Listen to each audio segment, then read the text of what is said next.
Ces maisons de 2 chambres avec une seule salle de bain valent plus d'1 million de dollars, un prix normal dans un quartier typique de la plus grande ville de la Silicon Valley, San Jose. Le loyer moyen est d'environ 3 000 dollars par mois ici et c'est toujours moins cher que les villes voisines. Maintenant, les géants de la technologie prennent des mesures avec des initiatives de logement abordables. Google et Facebook se sont engagés à fournir 1 milliard de dollars chacun et Apple 2,5 milliards de dollars. Ce n'est que de la pure économie. Plus il y a de travailleurs, plus la demande de logement augmente, plus les gars qui vendent des maisons font monter les prix. Donc je pense que même si c'est un bon geste, cela va devoir être très bien géré pour avoir un impact. Dans la Silicon Valley et surtout à San Jose, les géants de la technologie accaparent toutes les ressources immobilières, ce qui fait à son tour grimper les prix.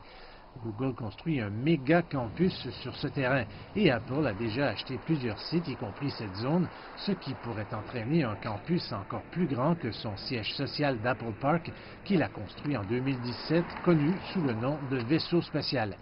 Une partie du plan d'Apple est basée sur un fonds d'investissement pour le logement abordable d'1 milliard de dollars qui fournit à la Californie une ligne de crédit pour construire des logements à revenus très faibles à modérés. Est-ce qu'Apple fonctionne comme une banque? Et c'est cela le problème. Ça ne devrait pas être une banque. Et notre objectif est que ce soit en dessous du marché, ce que nous appelons des prêts concessionnels qui procurent vraiment un avantage communautaire. Donc le problème se trouve dans les détails. Nos experts travaillent en fait avec ces entreprises pour s'assurer qu'elles peuvent mettre en place les types de programmes de prêts appropriés qui peuvent vraiment être efficaces pour développer des logements abordables. Parce que nous ne pouvons pas nous endetter beaucoup et payer beaucoup d'intérêts pour pouvoir maintenir ces loyers à un niveau bas. Un autre défi consiste à créer la volonté politique de produire des logements abordables. Les élus votent en fonction du sentiment des personnes qu'ils représentent, qui souvent ne veulent pas de logements en dessous de la valeur du marché dans leur quartier.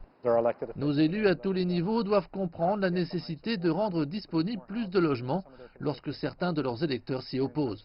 Et dans certains cas, nous n'y sommes tout simplement pas encore. Il y a toujours une énorme opposition. Les propriétaires de maisons en place ne veulent pas voir de changement. Ils s'opposent aux nouveaux développements dans les quartiers à forte densité qui, selon eux, apporteraient plus de circulation, etc.